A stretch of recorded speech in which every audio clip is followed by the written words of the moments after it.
जैसा कि आप सबको पता है कि ऑनलाइन क्लासेस स्टार्ट हो गई है रानी लक्ष्मीबाई कन्या कॉलेज में, और क्यों स्टार्ट हुई है इसका रीज़न भी आपको पता होगा। क्या रीज़न रहा है कि इसको स्टार्ट किया जाए? तो कोविड-19 की वजह से इसको स्टार्ट किया गया है ताकि आप लोगों की पढ़ाई लॉस ना हो। ठीक है, तो वैसे भी आप लोगों ने सेकेंड ईयर की तो एग्ज़ाम दी नहीं है, प्रमोट कर दिए गए हो आप लोग अब, लेकिन अब तो पढ़ाई करनी है, सीरियस पढ़ाई करनी है। ये मत सोचना कि कोविड-19 ज़्यादा चलेगा, कोविड-19 ज़्यादा चलेगा तो ये फाइनल ईयर भी आप ऐसे ही पास आउट कर जाओगे, नहीं, उसको पढ़ना है आपको। तो उसी में फाइनल ईयर की बात कर रही हूँ मैं। फाइनल ईयर के अंदर अपनी 2 बुक्स चलती है, फाइनल ईयर के अंदर अपनी कितनी 2 बुक्स चलती है। तो इसका फर्स्ट पेपर होगा, फर्स्ट पेपर वर्ल्ड ज्योग्राफी यानी विश्व का प्रादेशिक भूगोल, ये हमारी फर्स्ट बुक है। और सेकंड पेपर है हमारा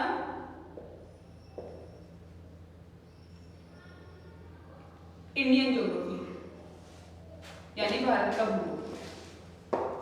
तो फर्स्ट पेपर के अंदर अपन क्या पढ़ेंगे? फर्स्ट पेपर के अंदर अपन पढ़ेंगे कि विश्व में ये हमारे ग्लोब है, जितने भी महाद्वीप है, जितने भी कॉन्टिनेंट है, उन सबको अपन विस्तार से पढ़ेंगे। ठीक है, तो इसमें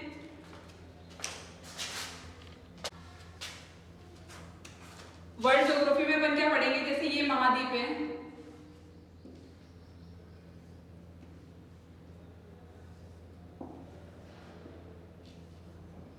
उत्तरी अमेरिका, दक्षिण अमेरिका, इस महाद्वीप की अपन क्या पढ़ेंगे? जल, इसका भौतिक स्वरूप पढ़ेंगे, भौतिक स्वरूप, इसकी जलवायु, वनस्पति, मृदा, यहाँ की जनसंख्या, उद्योग धंधे, यहाँ की अर्थव्यवस्था, ये सारी चीजें अपन पर्टिकुलर एक महाद्वीप की पढ़ेंगे। तो उसी तरीके से कितने कॉन्टिनेंट है हमारे यहाँ पर, कितने महाद्वीप है? 7 महाद्वीप है। ठीक है, तो 7 महाद्वीप की पूरी, मतलब 7 महाद्वीप की हर महाद्वीप को इतने विस्तार से पढ़ेंगे अपन वर्ल्ड ज्योग्राफी में, विश्व के प्रादेशिक भूगोल में। इतना तो पता होगा आपको कि पेपर कितने मार्क्स का होता है? 75 मार्क्स का होता है हमारा ये पेपर। उसके बाद अपन बात करते हैं सेकंड पेपर की, जो कि इंडियन ज्योग्राफी है। तो इंडियन ज्योग्राफी के अंदर क्या होगा कि अपन इसमें, जैसे अपन इसमें कॉन्टिनेंट का पढ़ा है, एक महाद्वीप का विस्तार से पढ़ा है, इसमें अपन भारत को विस्तार से पढ़ेंगे। भारत को विस्तार से पढ़ेंगे, जैसे भारत का भौतिक स्वरूप, भारत का भौतिक स्वरूप पढ़ें, यहाँ की मृदा, जलवायु, वनस्पति, उद्योग, अर्थव्यवस्था, परिवहन, इन सबको क्या करेंगे? अपन पढ़ेंगे। तो अभी जो मैं टॉपिक स्टार्ट करूंगी आप लोगों का, वो होगा आपका सेकंड पेपर इंडियन ज्योग्राफी, जिसके अंदर कल से आपका ये क्लासेस भी स्टार्ट हो जाएगी। आज तो केवल आपको इंट्रोड्यूस किया गया है कि आपके पास कौन सा पेपर है, केवल और केवल इंट्रोड्यूस किया गया है। तो आपको क्या करना है कि ये जो वीडियो बन रहा है, इस वीडियो के नीचे पीडीएफ दी होगी आपके सिलेबस की, उसको नोट डाउन करना है। और कल से आपकी रेगुलर क्लासेस स्टार्ट होगी, तो आपको टाइम के अकॉर्डिंग उनको लेना है।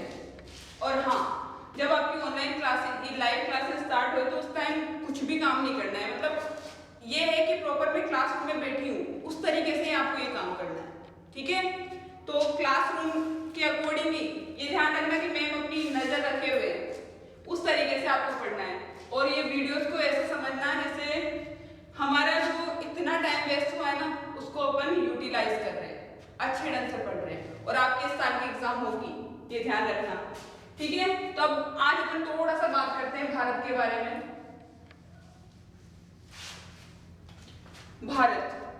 भारत किस जगह पर है? कि भारत ये हमारा ग्लोब है, ये भूमध्य रेखा पता होगा, फर्स्ट ईयर में पढ़ के आए हो। तो ये भूमध्य रेखा है और ये देशांतरीय रेखा है, 0 डिग्री देशांतर रेखा। ये अक्षांशीय होते हैं, ये अक्षांश और ये देशांतर। ठीक है, अब अपन सबसे पहले बात ये करेंगे कि भारत कौन से गोलार्ध में है। और ये देखो, भूमध्य रेखा के ऊपर वाला उत्तरी गोलार्ध होता है और नीचे वाला दक्षिण गोलार्ध होता है। ठीक है, अब भारत की स्थिति इस जगह पे है, इस कंडीशन में है, ठीक है। तो आप क्या बताओगे कि भारत कहां पर है, ग्लोब में भारत कहां पर है? तो भारत उत्तरी गोलार्ध में है और कौन से देशांतर में है? पूर्वी देशांतर में। यानी जो ये गोलार्ध, ये जो देशांतर लाइन खींची हुई है इधर की साइड पूरा हो गया और ये हो गया पश्चिम के साइड, पश्चिमी देशांतर, ठीक है। तो यहाँ पे भारत की स्थिति है, तो भारत उत्तरी गोलार्ध में है और पूर्वी देशांतर में स्थित है। अब बात करते हैं कि भारत एशिया महाद्वीप में है और एशिया महाद्वीप में भी किस जगह पर है भारत?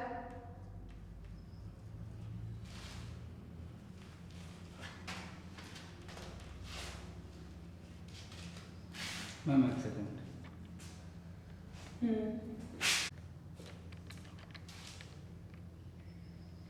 कितने मिनट का हुआ है वैसे? चालू कर दी मैंने।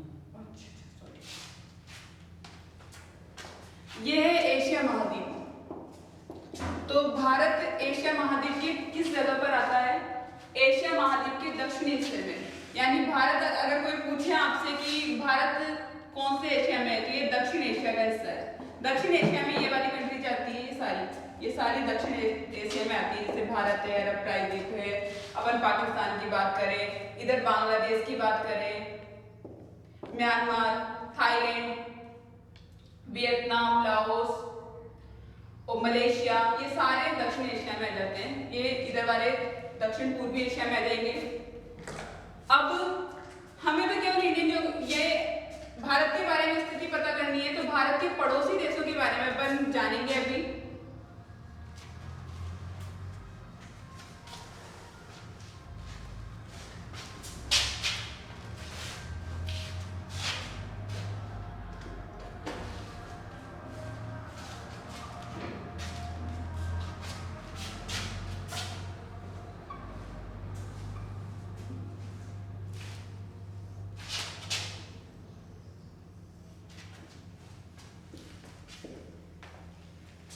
ये भारत का मैप है। इसके अंदर अपन देखेंगे कि भारत का अक्षांश ये, अपन इसमें क्या देख रहे हैं? इस समय अवस्थिति देख रहे हैं कि भारत की स्थिति कहाँ है। वर्ल्ड के मैप में अपन ने देख लिया कि ग्लोब में किस जगह पर है ये। वर्ल्ड के मैप में अपन ने क्या देख लिया कि भारत उत्तरी गोलार्ध में और पूर्वी देशांतर में स्थित है। तो अब अपन देखेंगे कि भारत का अक्षांशीय विस्तार कितना है, देशांतरीय विस्तार कितना है और भारत से लगने वाले पड़ोसी देशों की सीमाएं कौन कौन सी है। तो अपन बात करते हैं पड़ोसी देश भारत के। तो पड़ोसी देश सबसे बड़ा पाकिस्तान। पाकिस्तान की सीमा लगती है यहां से चाइना। आपको पता होगा कि अभी बॉर्डर डिस्प्यूट भी चल रहे हैं चाइना के अंदर, यहाँ पर सियाचिन पर, लद्दाख वाले एरिया में। तो यहाँ पर नेपाल, तिब्बत, लेकिन अभी तिब्बत चीन के अंडर में ही है, भूटान, म्यांमार, ये बांग्लादेश जो कि भारत का हिस्सा था कभी, ये भारत के साथ क्या लगाते हैं? स्तरीय सीमा लगाते हैं। पाकिस्तान, चीन, तिब्बत, नेपाल, भूटान, म्यांमार और एक अफगानिस्तान जो कि सबसे कम सीमा लगाता है, लेकिन इसके बीच में एक अपवाद मान लिया जाता है कि ये वाला जो एरिया आ जाता है ना, ये आ जाता है पीओके के अंदर, ठीक है। तो पीओके मतलब पाक ऑक्युपाइड कश्मीर, यानी पाक अधिकृत कश्मीर। तो इसके अंदर क्या है कि इस वाली जगह पर पाकिस्तान ने कब्जा कर रखा है। तो ये बोला जाता है, ये पाकिस्तान दावा करता है कि ये हमारा एरिया है, इसलिए कभी कभी बोल दिया जाता है कि अफगानिस्तान भारत से टच नहीं करता, लेकिन अफगानिस्तान भारत से टच करता है क्योंकि पीओके वाला एरिया भी हमारा ही है, किसी और का नहीं है। उसके बाद अगर अपन बात करते हैं जलीय सीमा की, तो जलीय सीमा यहाँ पर श्रीलंका है नीचे, ठीक है। श्रीलंका है, पाक जल संधि द्वारा भारत से जुड़ा हुआ है ये, यहीं पर एक द्वीप भी है, पंबन द्वीप। ये अवस्थिति है भारत की कि भारत कौन से गोलार्ध में स्थित है, भारत का जो विस्तार है, भारत से लगने वाले पड़ोसी देश कौन कौन से हैं, ये सारी चीजें अपन ने आज पढ़ ली है।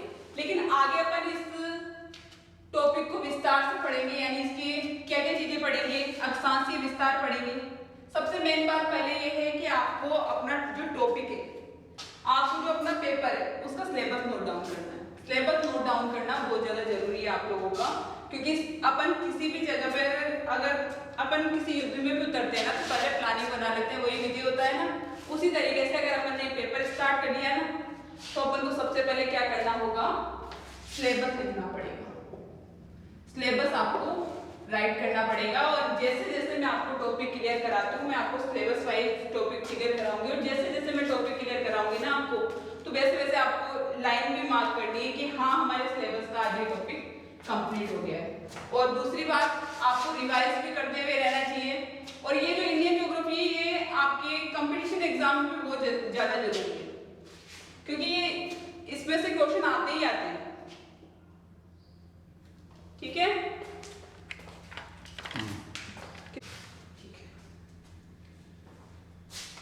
अपन ने पड़ोसी देश पढ़ लिए कि भारत से स्तरीय सीमा, ये ध्यान रखना कि स्तरीय सीमा केवल ये लगाता है, श्रीलंका स्तरीय सीमा नहीं लगाता है, क्योंकि जलीय सीमा के द्वारा जुड़ा हुआ है, स्थल के साथ नहीं जुड़ा हुआ है हमारे साथ। यहाँ पे एक रामेश्वरम है और उसके यहाँ पर अब ये जो श्रीलंका की सीमा है यहाँ के बीच में एक पुल है, उसके थ्रू ये जुड़ा हुआ है।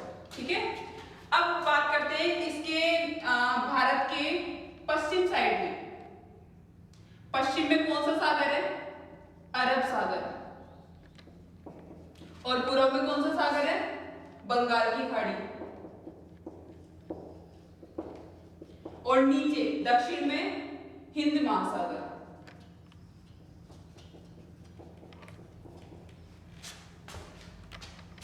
अरब सागर में भी बहुत सारे द्वीप है जो कि भारत, अरब सागर में जो द्वीप है जैसे लक्षद्वीप है ये भारत के अंडर में ही है। बंगाल की खाड़ी में भी द्वीप है, जैसे यहाँ पर न्यूअर द्वीप है जो भारत के अंडर में ही है। यहाँ पर अंडमान निकोबार द्वीप समूह जो भारत का ही हिस्सा माना जाता है, भारत का ही हिस्सा है, यानी भारत का केंद्र शासित प्रदेश है। तो इनके बारे में अपन पढ़ेंगे, जैसे अपन ये भी पढ़ेंगे कि सबसे ज्यादा स्तरीय सीमा कौन सी मतलब किस कंट्री के साथ अपन जोड़ते हैं, सबसे कम स्तरीय सीमा कौन सा राज्य बनाता है, समुद्री सीमा कौन सा राज्य बनाता है, सबसे ज्यादा समुद्री सीमा कौन सा राज्य बनाता है, और भी बहुत सारी चीजें इसके अंदर अपन पढ़ेंगे। ठीक है, इतना ही कर दो बस।